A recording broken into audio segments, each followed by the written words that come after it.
Ladies and gentlemen, thank you for standing by, and welcome to the second quarter 2020 Ascendis Pharma earnings conference call. At this time, all participant lines are in a listen-only mode. For the speaker's presentation, there'll be a question-and-answer session. To ask a question during the session, you will need to press star then one on your telephone. At that time, we ask that you please limit yourself to one question and one follow-up. Please be advised that today's conference is also being recorded. If you require any further assistance, please press star then zero. I would now like to hand the conference over to your speaker today, Scott Smith, Senior Vice President and Chief Financial Officer at Ascendis Pharma. Please go ahead. Thank you, Operator. Thank you, everyone, for joining our second quarter 2020 financial results conference call today. I'm Scott Smith, Chief Financial Officer of Ascendis. Joining me on today's call are Jan Mikkelsen, President and Chief Executive Officer, Dr. Dana Pizzuti, Head of Development Operations, and Dr. Juha Punanen, Head of Oncology. Before we begin, I would like to remind you that this conference call will contain forward-looking statements that are intended to be covered under the safe harbor provided by the Private Securities Litigation Reform Act. Examples of such statements may include, but are not limited to, our progress on our pipeline candidates and our expectations with respect to their continued progress, statements regarding our strategic plans, our goals regarding our clinical pipeline, statements regarding the market potential of our pipeline candidates, and statements regarding the planned regulatory filings. These statements are based on information that is available to us today. Actual results or events could differ materially from those in the forward-looking statements, and we may not achieve our goals, carry out our plans or intentions, or meet the expectations or projections disclosed in our forward-looking statements, and you should not place undue reliance on these statements. Our forward-looking statements do not reflect the potential impact of any licensing agreements, acquisitions, mergers, dispositions, joint ventures, or investments that we may enter into or terminate. We assume no obligation to update these statements as circumstances change, except as required by law. For additional information concerning the factors that could cause actual results to differ materially, please see the forward-looking statement section in today's press release and the risk factors section of our most recent annual report on Form 20-F. Please note that our TransCon product candidates are investigational product candidates and not approved for commercial use. As investigational products, the safety and effectiveness of the TransCon product candidates have not been reviewed or approved by any regulatory agency. None of the statements made on the conference call regarding our TransCon product candidates shall be viewed as promotional. On today's call, we will discuss our second quarter 2020 financial results and provide a business update. Following some prepared remarks, we will then open up the call to questions. I will now turn the call over to Jan Mikkelsen, our President and Chief Executive Officer. Jan? Thanks, Scott, and good afternoon, everyone. This second quarter, we achieved several key milestones for Ascendis as we continue to advance towards our vision 3x3 to build a fully integrated biopharma company.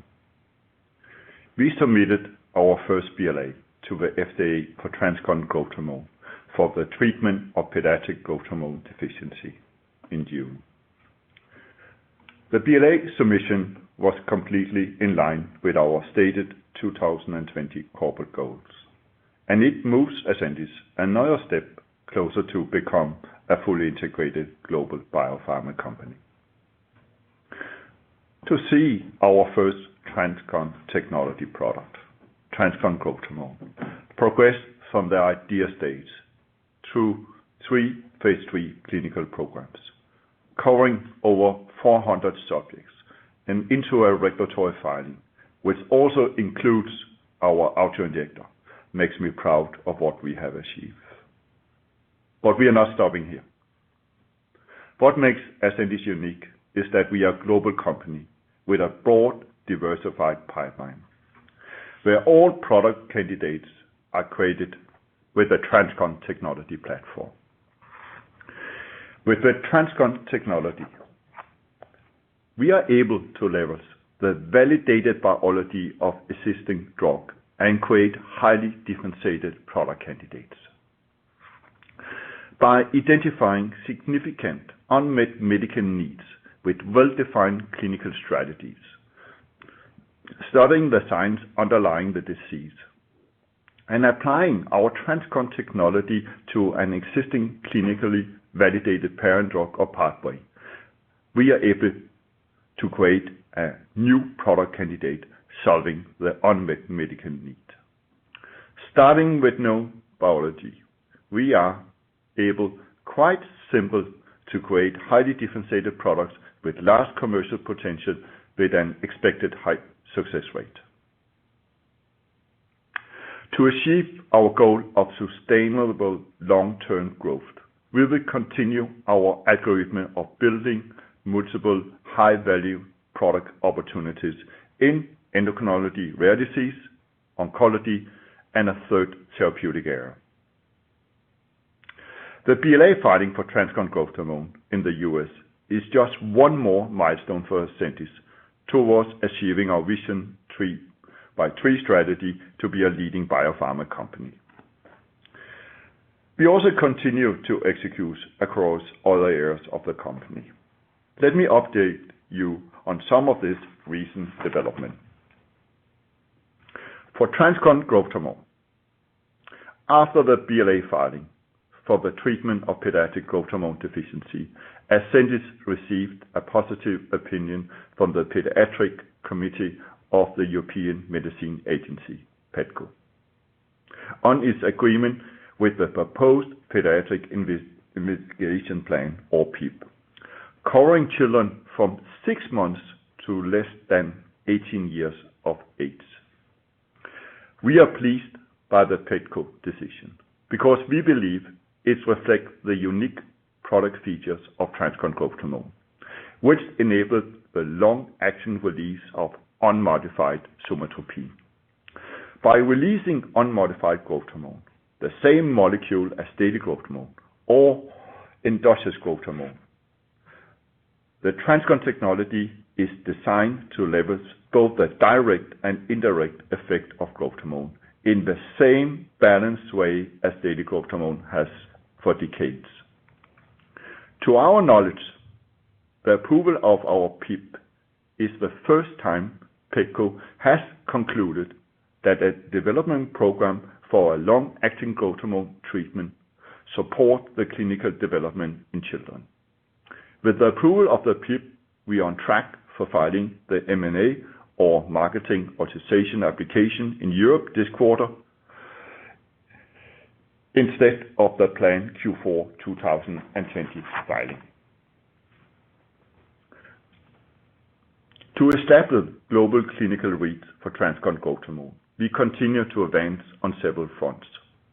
In Greater China, Vision Pharmaceuticals, our strategic investment, continues to enroll subjects in a phase 3 trial for TransCon growth hormone in pediatric growth hormone deficiency. In Japan, we remain on track to initiate the phase 3 trial for TransCon growth hormone in pediatric growth hormone deficiency in the fourth quarter. For indication label expansion, we continue to execute on our global phase 3 trial evaluating TransCon growth hormone in adults with growth hormone deficiency. Why is this trial so exciting? Daily growth hormone treatment for children and adults with growth hormone deficiency support overall endocrine health, including improved body composition, mental health, cardiovascular health, and bone health. In contrast to pediatric growth hormone deficiency, where we measure height as primary endpoint, in adult growth hormone deficiency, we typically measure the impact on altered body composition, such as change in truncal fat mass or lean body mass. To achieve this optimized clinical effect on truncal fat mass, it is essential that growth hormone has its direct effect on the target tissue. As the decrease in truncal fat mass by growth hormone is partly facilitated by the direct activation of the growth hormone receptor on truncal fat cells. Our adult growth hormone deficiency trial, the Foresight trial, is a global phase 3 trial designed to compare the safety and efficacy of once-weekly TransCon growth hormone with placebo and a daily growth hormone product. The foresight trial will be conducted in around 120 sites in North America, Europe, Asia, including China and Japan. Around 240 adult subjects with growth hormone deficiency who are treatment naive or have not received growth hormone therapy for at least 12 months prior to screening will be enrolled in the trial. Subjects will be randomized 1:1:1 across 3 arms, with expected 80 subjects in each arm. Once weekly TransCon growth hormone, placebo administered once per week, and a daily growth hormone product. The once weekly TransCon growth hormone and placebo arms will be double-blinded, and the daily growth hormone arm will be open label. The treatment period will be 38 weeks, with 12 weeks for dose titration and 26 weeks for maintain. The primary endpoint is the change from baseline in truncal fat percentage at week 38. Secondary efficacy endpoint are change from baseline in truncal fat mass and change from baseline in total lean body mass. Other exploratory endpoint will be assessed along with the patient-reported outcome measures, safety, PK, and PD. The primary regulatory objective is to evaluate the efficacy of once-weekly TransCon growth hormone versus placebo. From a commercial perspective, it is important to show at least comparable efficacy, safety, and tolerability to daily growth hormone.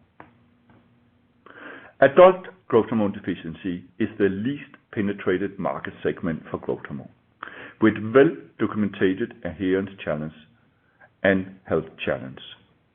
We believe TransCon growth hormone may provide an alternative to daily growth hormone that addresses overall endocrine health and may provide a convenient alternative which also leads to a better outcome for adult patients and expansion of the growth hormone market.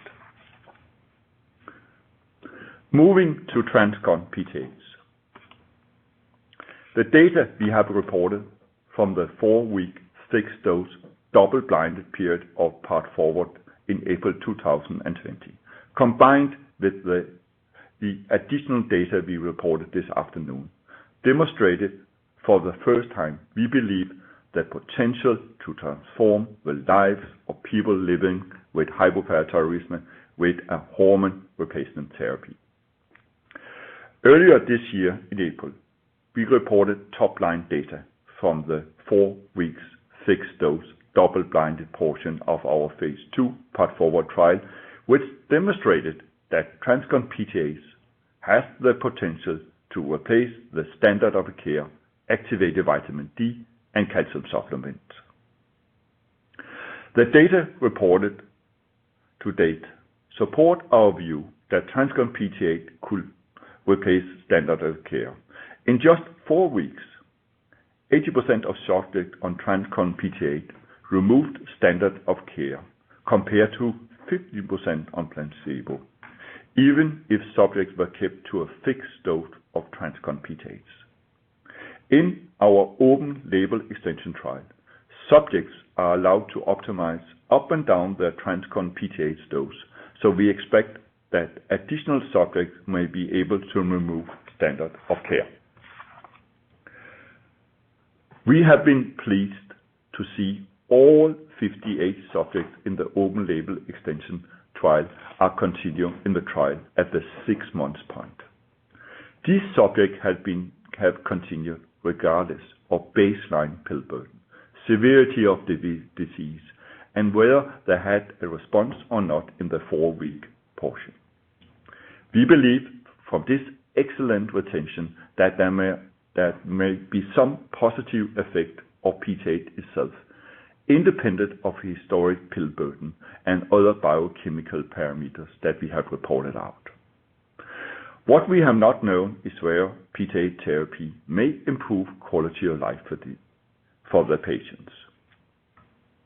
Today, we released new data, which we believe is another element in demonstrating that TransCon PTH is better than standard of care for treating HB patients, and support TransCon PTH is a hormone replacement therapy.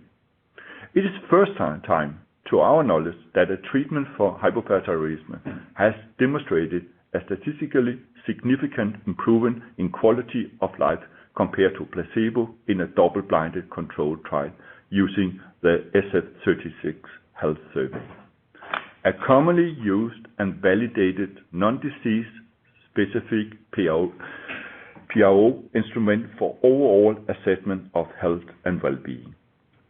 The survey consists of 36 questions, and the results are summarized in a physical component summary, PCS, and mental component summary, MCS. At baseline, in the phase 2 part forward trial, subjects in both arms of the trial had a lower than average SF36 scores, suggesting that there is a reduced health-related quality of life in this patient population. This is in alignment with several other studies. Already in the 4 weeks double-blinded controlled part of the phase 2 trial, statistically significant and clinically meaningful improvement in PCS and MCS were observed. For the PCS score, using a normative scoring system with a score of 50 as the norm for a general population and an ANCOVA model, TransCon PTH subjects demonstrated a mean difference of 5.2 points compared to placebo with a p-value of 0.013. The minimal important difference for PCS is 2 points. From the mental component summary score, TransCon PTH subjects demonstrate a difference in mean of 9.8 points compared to placebo, with a p-value of 0.0003. The minimal important difference for MCS is 3 points. Our 4-week data suggests that sustained normal PTH levels offers something else rather than just normalization of serum calcium. Both PTH-treated and placebo subjects achieved high rates of normal calcium, 92 and 80% respectively. Yet, there was a meaningful difference in quality of life scores. Based on clinical experience, clinicians and patients with hypothyroidism have long discussed that physiological PTH levels contribute to optimal function of the central nervous system. Our 4-week data suggests that sustained normal PTH level rather than just normal serum calcium is indeed associated with health benefits. While these data are considered exploratory, they are the first evidence we ever seen for a randomized double-blinded controlled trial indicated that a treatment for HB compared to placebo may have a significantly improved physical function and well-being towards a normal level. In previously published randomized controlled trials of PTH products, where SF36 was compared to placebo, no significant treatment difference was detected versus placebo. One possible explanation for this finding is the lack of sustained PTH levels. We continue working on validating our own disease-specific PRO instrument to help us evaluate additional patient benefit of TransCon PTH that may strengthen our overall value proposition. We plan to discuss our 4-week double-blind data and 6-month open-label extension data for our own disease-specific PRO instrument and SF36 with FDA in the coming months. We remain on track to report 6 months data from the open-label extension portion of the Path Forward trial this quarter and submit regulatory filings to initiate a global phase 3 trial of TransCon PTH in North America and Europe in the 4th quarter. We have initiated our global end of phase 2 meetings with regulatory authorities and are pleased with the feedback so far. From the results that we have seen in our phase 2 part forward trial. We believe that TransCon PTA potentially represent a new treatment paradigm for HP as a replacement therapy. A therapy that might be able to replace conventional care, normalize biochemical parameters, and associated long-term risk factors, and improve the quality of life for patients. We look forward to sharing the 6-month open-label extension data with you later this quarter. A quick update on the rest of the pipeline. For TransCon CNP, we continue to work towards escalating dose cohorts in the ongoing Accomplish trial, our global phase 2 trial that is evaluating the safety and efficacy of TransCon CNP at escalating doses in children with achondroplasia from 2 to 10 years of age. We received orphan designation from the European Commission for TransCon CNP for achondroplasia, giving us orphan designation in both Europe and the US. As part of an integrated global clinical program, clinical development in China is being done through Vision Pharmaceutical, where an independent phase 2 Accomplish China trial is expected to be initiated in the fourth quarter. Moving to oncology, preclinical data for TransCon IL-2 beta gamma, a product candidate designed to provide sustained systemic release of a receptor bias IL-2 beta gamma specific, were presented at the American Association of Cancer Research meeting in June. These data show the potential of TransCon IL-2 beta gamma to be best-in-class IL-2 molecule and demonstrated that a single dose in non-human primates provided a potent expansion and activation of cytotoxic lymphocytes with low activation of Treg cells and eosinophils. In addition, a long half-life of around 32 hours were observed in non-human primates, which is expected to support potential dosing of every 3 weeks in patients. We are on track to submit the first IND filing or similar for TransCon TLR7/8 agonist in the fourth quarter 2020, followed by a planned IND filing or similar for TransCon IL-2 beta gamma in 2021. Based on the promising preclinical results we have seen in our TransCon IL-2 beta gamma and TransCon TLR7/8 agonist product candidates, we believe our TransCon technologies, which enable both systemic and long-acting intratumoral administration, have the potential to improve treatment outcome for patients with cancer. As you can see, our clinical pipeline progress has kept Ascendis very busy during the first half of 2020. During the current quarter, we continue to grow our headcount in both R&D and the commercial organization as we preparing for a potential launch of our first product and expand our pipeline and global clinical reach. Now, let me turn the call over to Scott for a financial review before we open for questions. Thank you, Jan. Turning to our financial results for the quarter ended June 30, 2020, we reported a net loss of 94.9 million euro, or 1.97 euro per basic and diluted share, compared to a net loss of 58.9 million euro, or 1.25 euro per basic and diluted share during the same period in 2019. Now I will run through some of the key components of these results.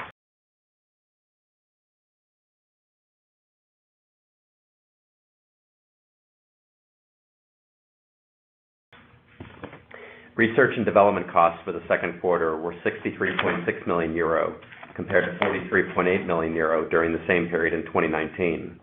The increase in R&D costs reflect continued advancement of our pipeline, with the primary drivers including, for TransCon growth hormone, costs were higher compared to the same period of the prior year due to increased costs related to manufacturing of commercial product supply, as well as increased clinical trial activities, including startup costs for the global phase 3 adult GHD trial, the Foresight trial, and the phase 3 pediatric GHD trial in Japan.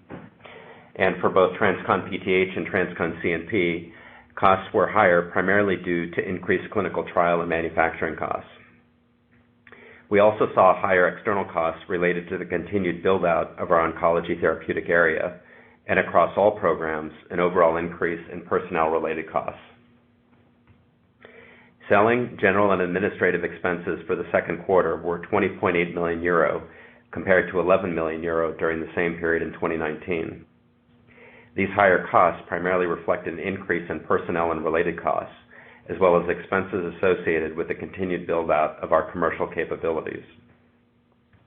Other income and expenses included an unrealized non-cash loss of 9.9 million euro compared to an unrealized non-cash loss of 8.2 million euro during the same period in 2019 due to foreign currency exchange rate fluctuations. We ended the second quarter with cash equivalents, and marketable securities totaling 471.6 million euro. In July, subsequent to quarter end, we completed a follow-on financing with net proceeds of $654.7 million US, or approximately 580.7 million euro. Including net proceeds from the July offering, pro forma cash equivalents, and marketable securities as of quarter end would have been approximately 1 billion euro. We also remain on track to achieve the following milestones for the remainder of 2020. For TransCon Growth Hormone, these include submitting the MAA filing in Europe during the current quarter, executing the Foresight trial, a global phase 3 study for adult GHD, and initiating a phase 3 clinical trial for pediatric GHD in Japan in the fourth quarter. For TransCon PTH, these include reporting 6-month open-label extension data in the phase 2 Path Forward trial in the third quarter, and initiating the global phase 3 clinical program for adult hypoparathyroidism in the fourth quarter. For TransCon CNP, this includes initiation of Accomplish China, a phase 2 clinical trial for achondroplasia, through our strategic investment in Vision Pharmaceuticals in the fourth quarter. And lastly, in our oncology therapeutic area, we continue to invest in CMC and preclinical activities related to TransCon TLR7/8 agonist and TransCon IL-2 beta gamma, and we plan to submit our first IND or similar filing in the fourth quarter for our TransCon TLR7/8 agonist. We continue to execute on our goal of building a leading biopharma company with a diverse pipeline of potential high-value product candidates in multiple therapeutic areas. Combining our TransCon technology with clinically validated parent drugs in areas of well-known biology has allowed us to deliver unique product candidates and clinical results with an expected high probability of success. We saw that first with TransCon Growth Hormone, where, for the first time we are aware of, a long-acting growth hormone demonstrated in a randomized controlled clinical trial similar or superior efficacy and safety on a broad spectrum of parameters compared to a daily growth hormone. Today, you see similar results from the 4-week randomized double-blinded fixed-dose portion of Path Forward with TransCon PTH, which demonstrated, for the first time to our knowledge, that a treatment for hypoparathyroidism had a statistically significant improvement compared to placebo for the SF36, a commonly used and validated non-disease-specific PRO instrument for overall assessment of health and well-being. We look forward to potentially sharing similar firsts with you in our TransCon CNP, TransCon TLR7/8 agonist, and TransCon IL-2 beta gamma programs in the coming years. With our recent follow-on financing, we remain well capitalized to execute on our Vision 3x3. Operator, we are now ready to take questions. Thank you. As a reminder, to ask a question, you will need to press star then 1 on your telephone. To withdraw your question, please press the pound key. We ask that you please limit yourself to 1 question and 1 follow-up. Our first question comes from the line of Michelle Gilson with Canaccord Genuity. Your line is now open. Hi. Congratulations on the data, and thank you for taking my question.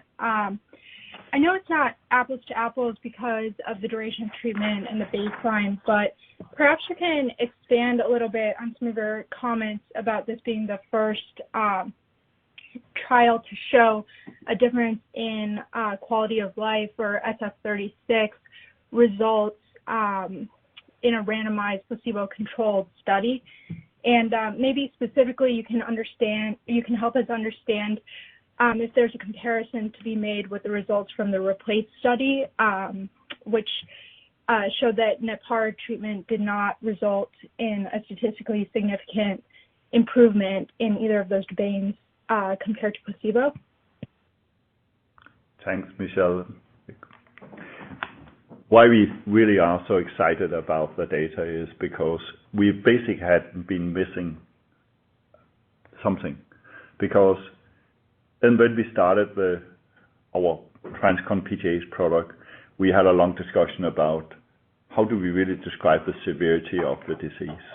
And people tried some way to describe it out from the pill burden.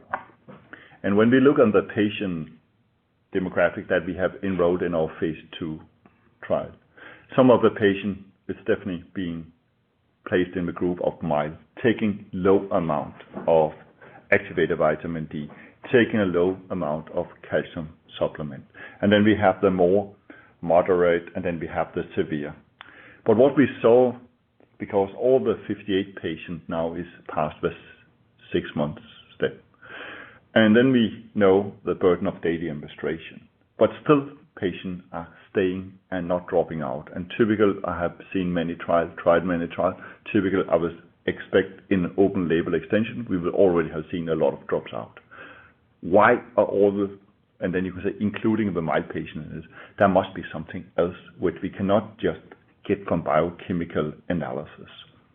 And this is why we developed the disease-specific pro-patient reported outcome for hypoparathyroidism, because we wanted really to cache that and get it validated and seen. The SF36 is what we call it non-disease specific validation, just describing the benefit you can really achieve in the well-being of a person. And what we saw here is that SF36 came out so clear in just the first 4 weeks. And we believe that is because we are providing the physiological PTH level 24 hours, 7 days a week, meaning it's a flat curve without huge fluctuations.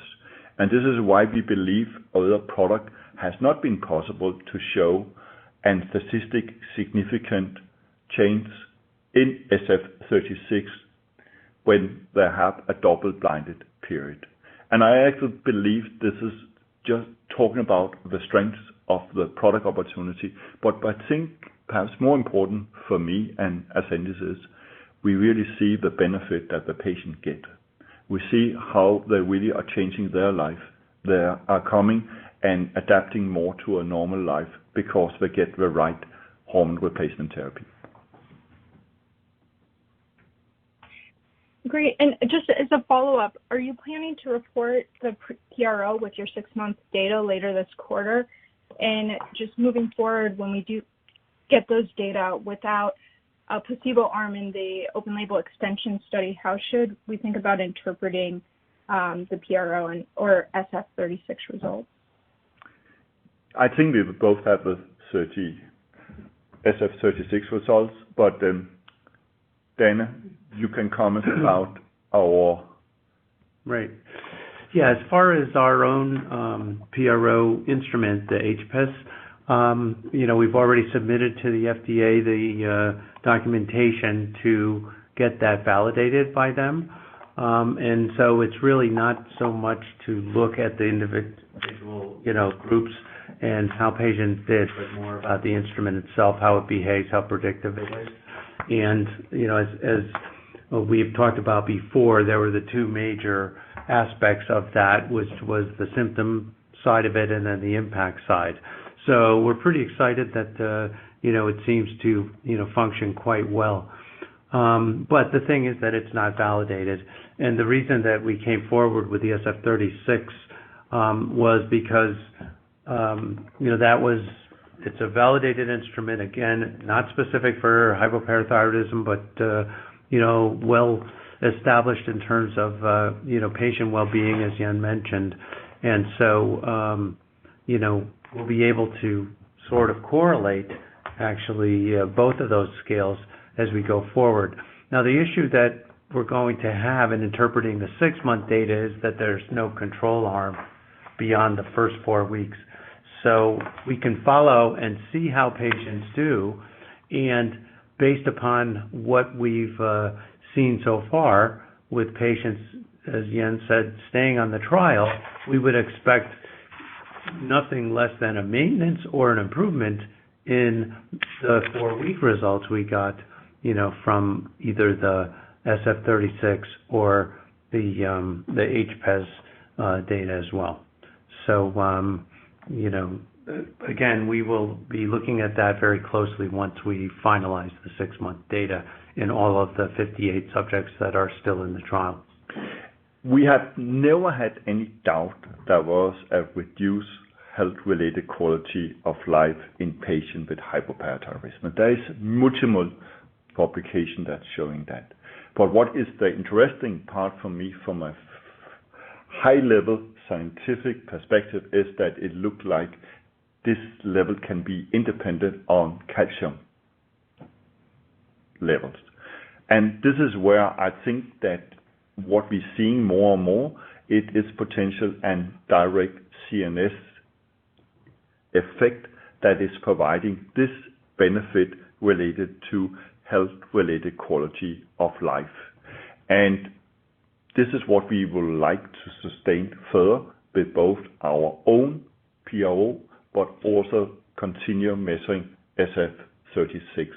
But we are really enthusiastic about these results because it really are the best thing you ever can see when you see the huge benefit that you can provide with an endocrine product where you're basically also providing a high level of health-related quality of life. Okay, thank you for taking my questions. Thank you. Our next question comes from the line of Joseph Schwartz with SVB Leerink. Your line is now open. Hi, I'm Drury dialing for Joe. Thanks for taking our questions. So our first one has to do with TransCon PH. We were just wondering if you talked to the FDA about the SF-36 data, and do you have a sense about how the FDA feels about the study design and primary endpoint for phase 3? I think we just got the data now. This is why we released it here together with our Q2 earnings. And definitely Dana and her team will really go in and discuss it with FDA. You can comment on that, Dana. Yeah, I mean, we actually are preparing to communicate not only these data with just about the SF-36, but also the 6-month data once we get that all compiled and finalized. So in addition to our validating our new instrument, the HPES, we'll talk further about the SF-36 and the long-term efficacy and safety of the product after the 6-month time period. So in conclusion, we have not shown regulatory agencies this data yet. We are going to do it together with our 6 months data that's coming later this quarter. Okay, great. That's helpful. And then if I could just dive a little bit deeper about your HPES PRO, could you just talk a little bit more about it? What potential differences could there be between your HPES PRO and SF? And what do you believe? Obviously, you submitted it, and it's in the hands of the regulator. But what do you believe, or what do you wish to capture with your PRO that the off-the-shelf endpoint of SF-36 would not be able to?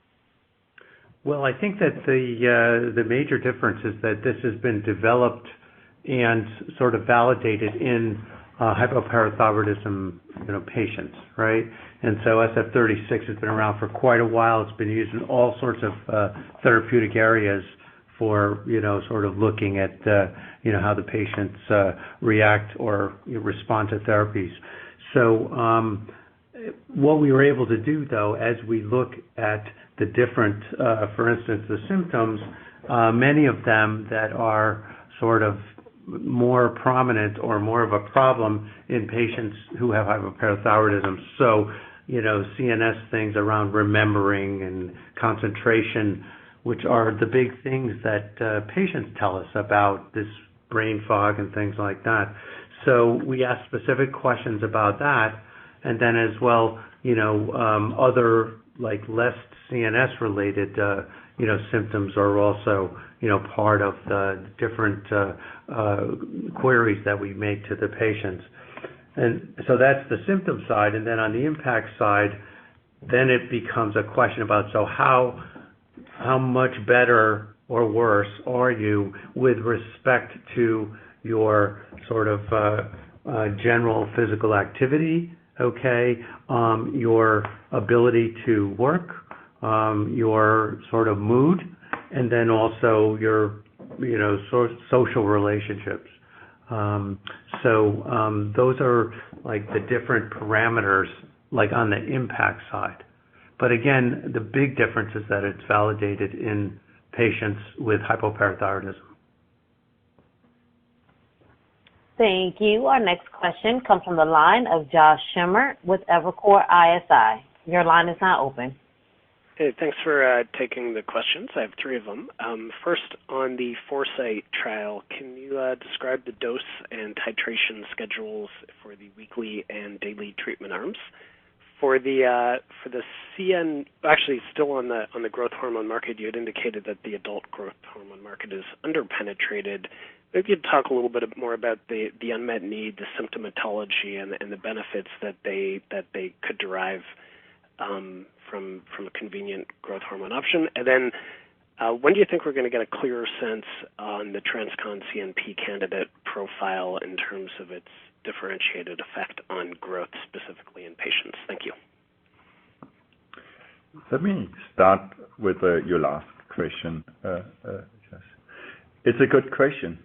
When we are getting the efficacy on the right cohort, we are dose escalating now, and what we already know from our knowledge about the product profile, we basically already think it's highly differentiated because it's continuous exposure of CNP molecule without the high peak that is associated with any effect on vasodilation and other things like that. And we see the efficacy is really highly differentiated too.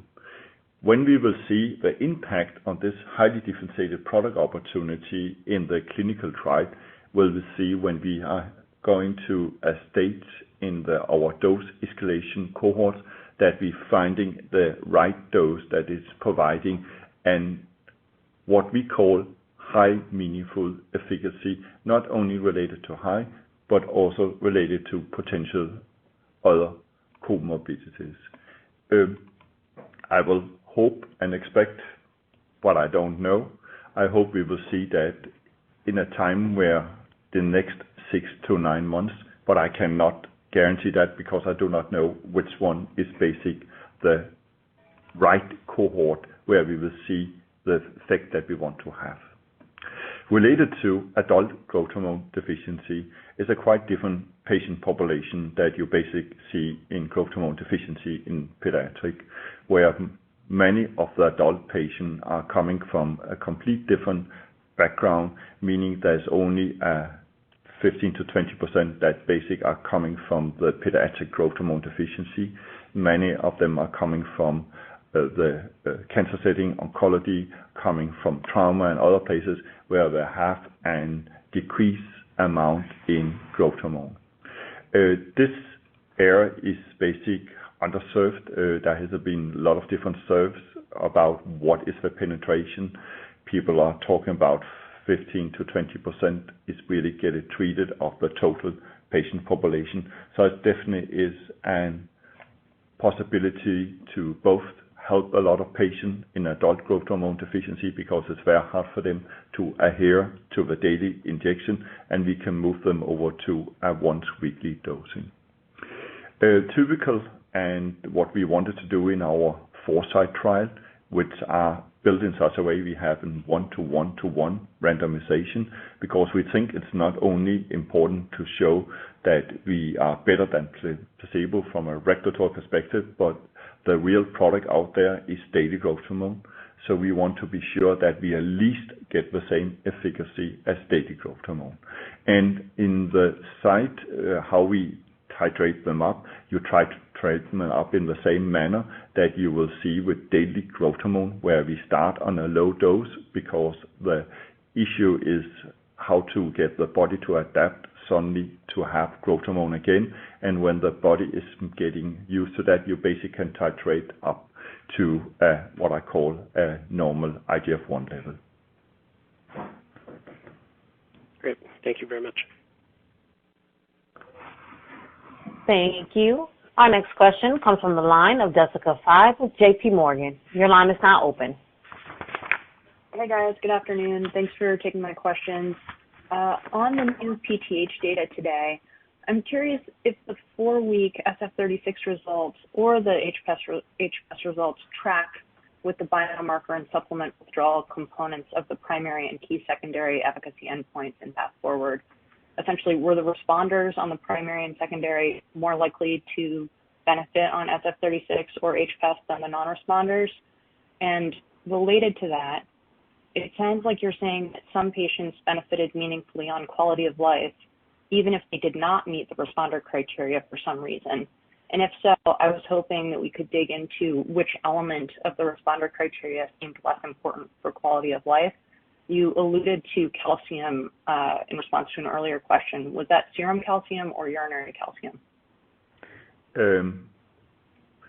I think we have still a lot to learn about how really TransCon PTHs have so many positive effects when you have a normal replacement therapy.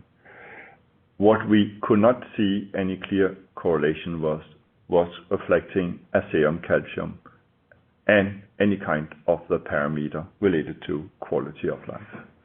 So that was one of the more interesting perspectives we wanted to analyze. Taking to the next deep dive, we have not reached yet, and we will continue to analyze, are there any kind of the subgroup of the SF36 where you can subgroup it further down in the 36 question in different domains, where some of them are much more reflecting to one single parameter or the other one. We are not to the level where, at least I have not seen analysis that basic are describing any kind of correlation or lack of correlation. But it's basically a very, very interesting topic, what we really will follow up on.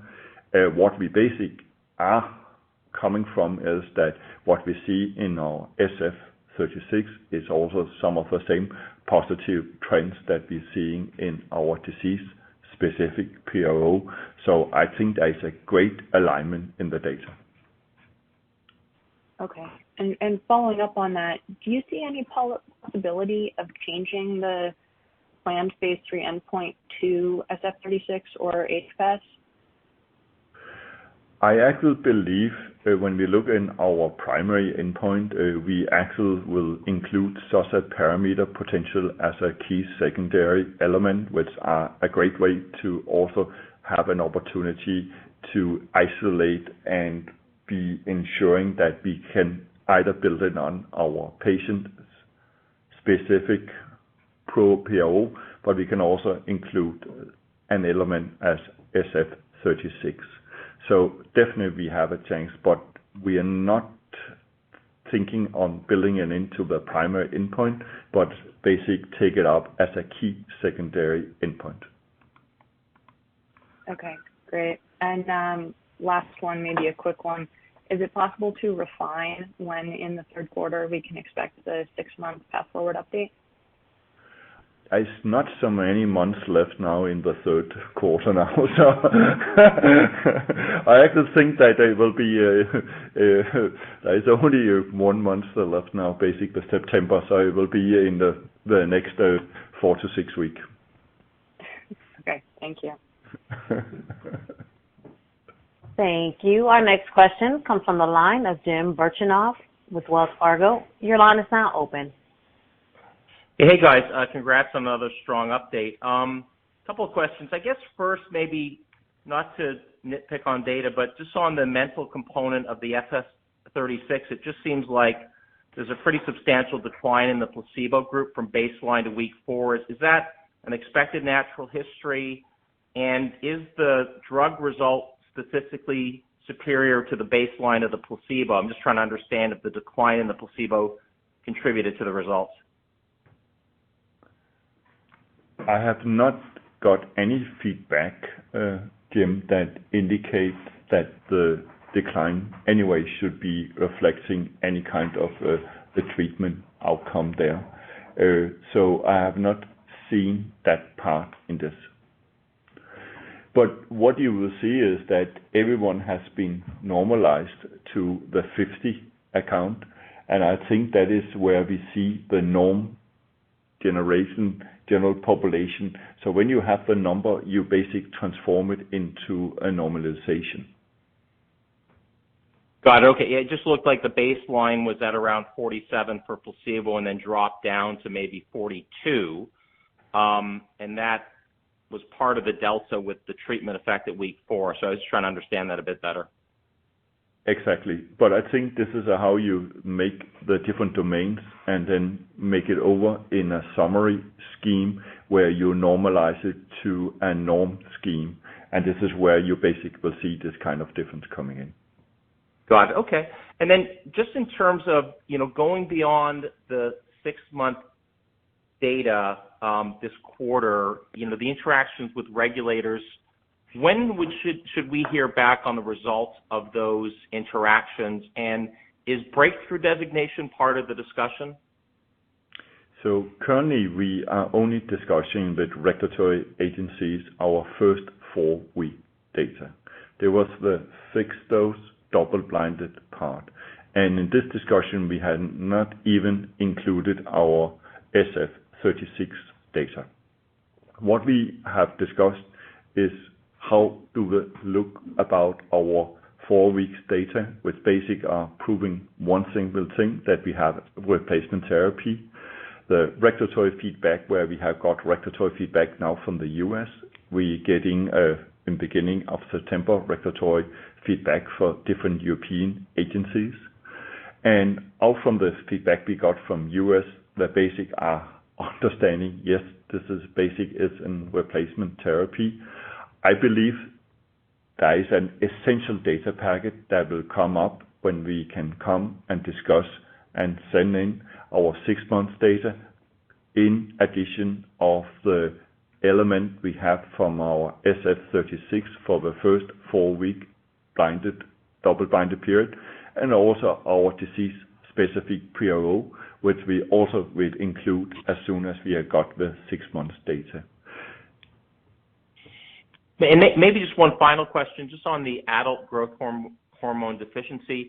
Could you maybe give us a sense of the burden of the abnormal body composition in adult patients with growth hormone deficiency, and what the clinically relevant change in that metric, and what is the consequence of that? And I'm imagining there are drastic metabolic consequences of those change parameters, but maybe just a bit of background, if you would, on just the body composition metric and what level of change would be meaningful. Yeah, you can say that in pediatric growth hormone deficiency we measure height, but it is not the same thing to say in this patient population that body composition is also extremely important. But as a primary endpoint, your basic is always measuring height velocity for 1 year as an primary outcome. If you go to adults, of obvious reason, they are not growing in height, but typical in a different dimension. And this is where you are often measuring and decrease in truncal fat, because growth hormone has an direct effect of breaking down truncal fat. It also has major impact on other elements like a patient-reported outcome. It also have impact on cardiovascular parameters, has impact on exercise capacity.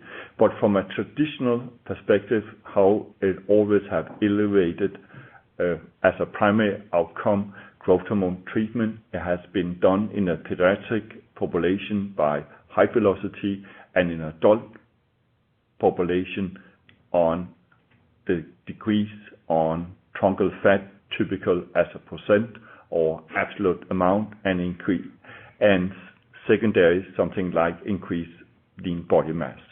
This is not the same thing that you also always would expect that all the other positive effect you can get on endocrine health by growth hormone treatment is also expected to be associated with this decrease in truncal fat. Thank you. Our next question comes from the line of Tab Ahmed with Bank of America. Your line is now open. Okay, guys. Hi, how are you? A few questions for me. For SF36, in the 3 doses that you studied, the 15, the 18, the 21, can you give us an idea of how the responses changed as you went from the low dose to the higher dose? Just trying to get a little bit of granularity on that. Specifically, can you talk about whether the highest dose did show the best results? And then I have a couple of follow-ups. I have not seen the breakdown directly on the 3 different patient groups. It's mainly being done on a PTH arm and placebo arm, and it was how the primary analysis done. I am not sure there is any kind of difference between the different groups because that has not been brought up to my attention. So I actually think there will be a same positive effect on all the 3 different groups. Okay. Going to GHD for a second. So you have phase 3 now ongoing in China. You have phase 3 starting in Japan soon. Can you give us a little bit more color on the timeline for how you're thinking about when those studies could read out? And then to follow up on that, we traditionally have a sense of rare disease launches in Japan and price points, but can you talk to us a little bit, Jan, about how you're thinking about the market in China? Yeah. Transient growth hormone being evaluated by our strategic investment, Beeson Pharmaceutical in Greater China.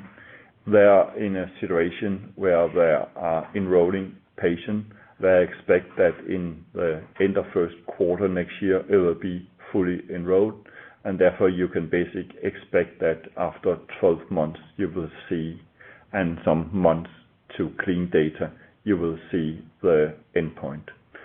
If we go to the Japanese trial, it's a much larger, smaller trial.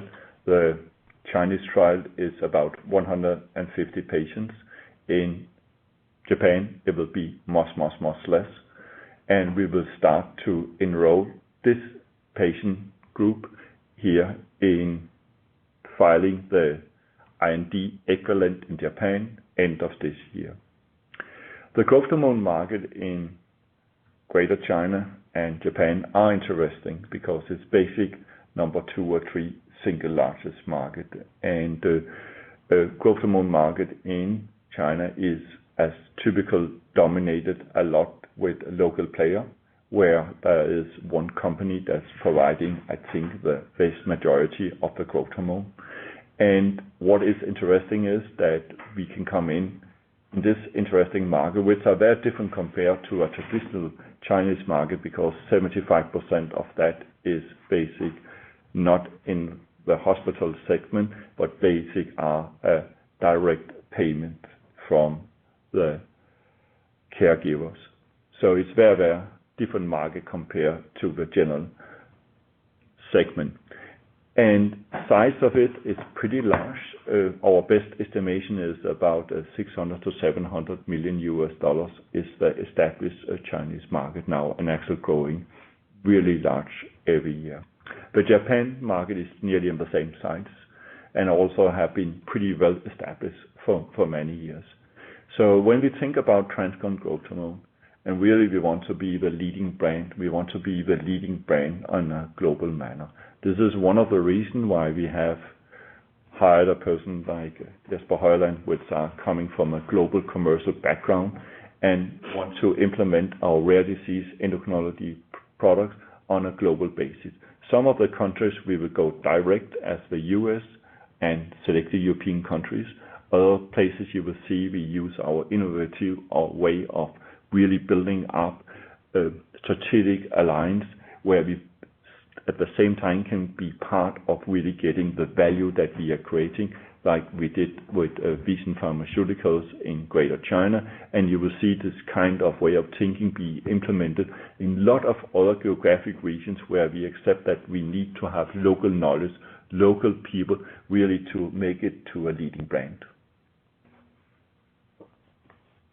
Thank you. Our next question comes from the line of Alethia Young with Cantor Fitzgerald. Your line is now open. Hey guys, thanks for taking my question.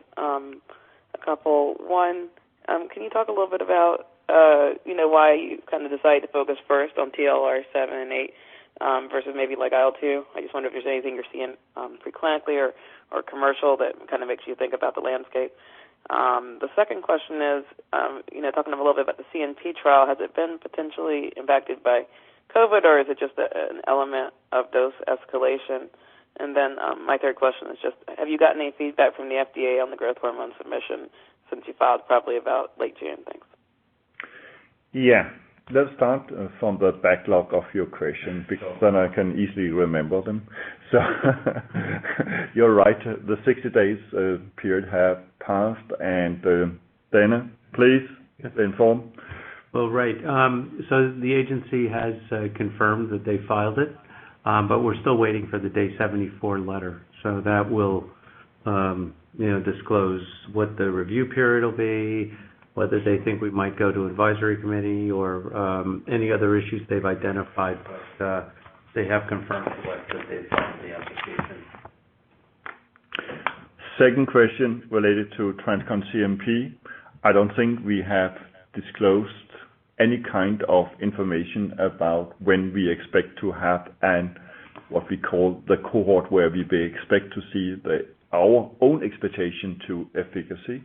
We have not disclosed that, and we are still on track to follow the pattern that we have laid out. The only thing we have disclosed was we expect to initiate a trial, which also is a double-blinded, placebo-controlled trial, achondroplasia patient down to the age of 2. We have disclosed that we expect to initiate that end of this year. We call it Accomplish China, and we still expect to initiate this trial in the end of this year. Well, then my first question was on TLR 7 and 8. Using that is a good first question in it, and the two projects was competing at the same time frame, and basically, both of them, we believe, is transformative, high-value product opportunity. Very different in concept, but one is our TransCon TLR 7/8, where we basically can provide a long-term exposure intratumoral for weeks, months of an agent that can turn tumors from being basic unreactive to reactive. We believe that is really paradigm shift and never been done before.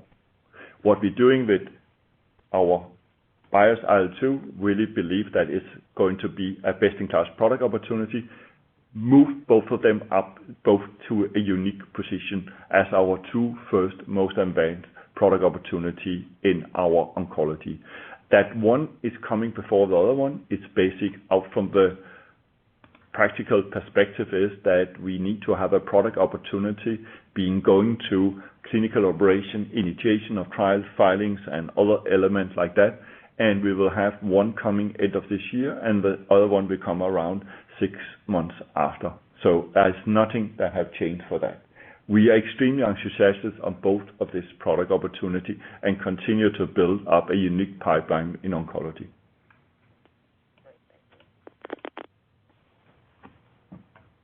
Thank you. Our next question comes from the line of Trevor Allred with Oppenheimer. Your line is now open. Hey guys, thanks for squeezing me in. Couple for me.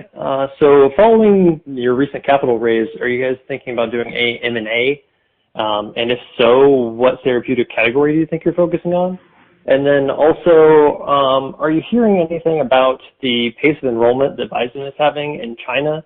And how do you expect that to translate to your other trials that you're enrolling? Thanks.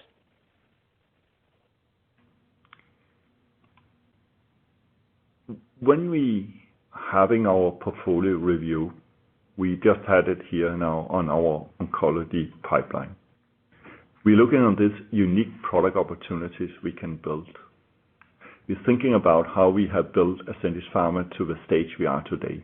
We're doing by the TransCon technology, because we don't believe that we have not seen other technology where we basically can make high differentiated product opportunities, really addressing major unmet medical need, but still having a high success rate, because the TransCon technology enables us to be in a position that we can work on validated target, validated parent drugs.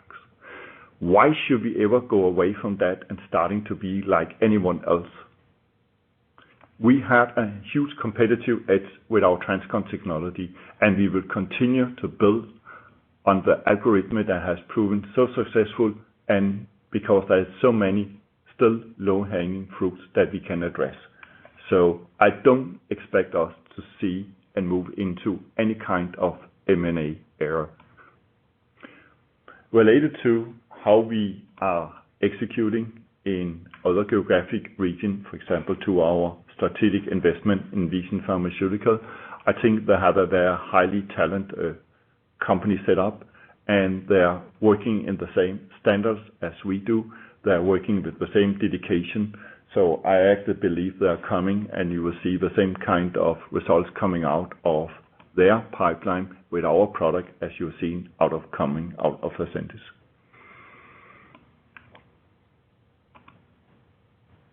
Okay, and any impact that you're seeing from enrollment from COVID-related things with Vision? And then do you see that translating, like those learnings translating to anything that you're going to be doing with your initiations later this year? I actually believe that if you look on the Greater China, I actually think it's one of the areas where it have less COVID-19 issued compared to other areas. And we have not seen any kind of a restriction after the first quarter in Greater China, how really to enroll the trials. All right, sounds great. Thanks. Thank you. There are no further questions in the queue. Ladies and gentlemen, this concludes today's conference call. We thank you for participating. You may now disconnect. Everyone, have a great day.